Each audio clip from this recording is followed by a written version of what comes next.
has condemned the attack. Secretary of State John Kerry says the U.S. has offered to help the Kenyan government in any way possible. So who is al-Shabaab and how does this affect us here at home? Joining us now is national security analyst with ClarionProject.com, Ryan Mauro. Ryan, thanks a lot for joining us. Thanks for having me. Morning, Ryan. So what do we know about al-Shabaab? Basically, this is a group that's based in Somalia. It's al-Qaeda's branch there, but their focus isn't just on Somalia. They want to basically turn that into what Afghanistan was before 9/11, create a home base for themselves, and then start attacking the West. And they do have operations that have been very successful in recruiting Americans, including over 40 Americans have actually joined their ranks. What type of operations have been effective in recruiting Americans? Well, they just come into the Somali American community. They find individuals that moved here, and they say, you need to help your country. You need to help save your country from the evil foreigners in the West. And then they radicalize them, and then they bring them back over to Somalia, and then that's where they get the battle experience that they need. And we should be clear, the U.S. government, for reasons that aren't clear, has settled many thousands of Somali refugees from Kenyan refugee camps in the United States. Right, as part of a humanitarian gesture, right, because the situation there is absolutely terrible, and there's a lot of people that need that type of shelter. But a lot of the ways that al-Shabaab is penetrating the United States is through the Mexican border. So this needs to be included in the immigration debate. Really?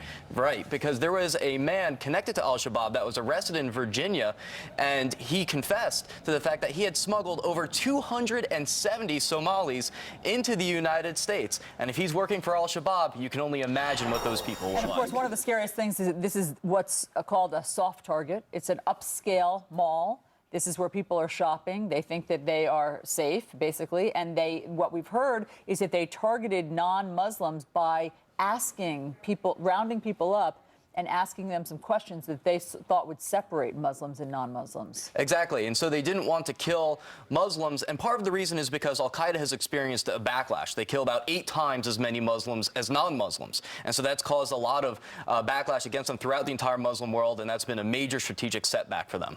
We should be clear about what al-Shabaab said, and they came out and claimed responsibility for this. They went on Twitter almost immediately and said this is payback for Kenya's involvement in Somalia, Kenya having sent about 4,000 or so troops to Somalia to fight al-Qaeda insurgents there, right? Right, there are African soldiers that are in Somalia. Al-Qaeda, al-Shabaab, was going to take over Somalia, make it the first country in history directly run by al-Qaeda, but then these African forces went in, including from Kenya, and stopped that from happening, and so they're very upset at that.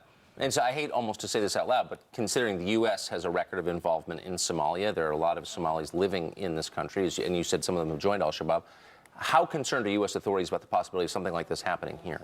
Oh, huge, because we know that they have a sophisticated recruiting network. It's not just someone going on a computer and then becoming radicalized and acting on their own accord. They actually have people in the United States that are radicalizing individuals and arranging their travel and smuggling people, like I said, in over across the Mexican border. And there are also state sponsors, governments that are helping al-Shabaab, whether it's Eritrea, which is run by a so-called Christian, and there are indications that Iran and Sudan are also involved with them. Are you concerned about a broader rise of extremism? I mean, we keep hearing that al-Qaeda has, from the administration, al-Qaeda's on the run. We've decapitated its leadership. But we see these large-scale attacks in countries popping up in Africa, of course, in the continent of Africa, and around Europe. Right, and that's because the ideology isn't being destroyed. Al-Qaeda's done a lot of damage to themselves by hurting the ideology, by killing Muslims, by being defeated on the battlefield. But until you actually crush the ideology, the specific radical Islamic ideology, you're just going to keep having these type of terrorists produced. And Al-Qaeda is also having a revival in their fortunes in Syria, because Syria has become kind of like Afghanistan in the 1980s, where they went there and they got recruits to battle the Soviets. Well, now they're going to Syria to battle the Assad forces. Ryan Mauro from the Clarion Project, thanks so much for all of your expertise on this. Thank you. Thanks, Ryan. All right, meanwhile, we do have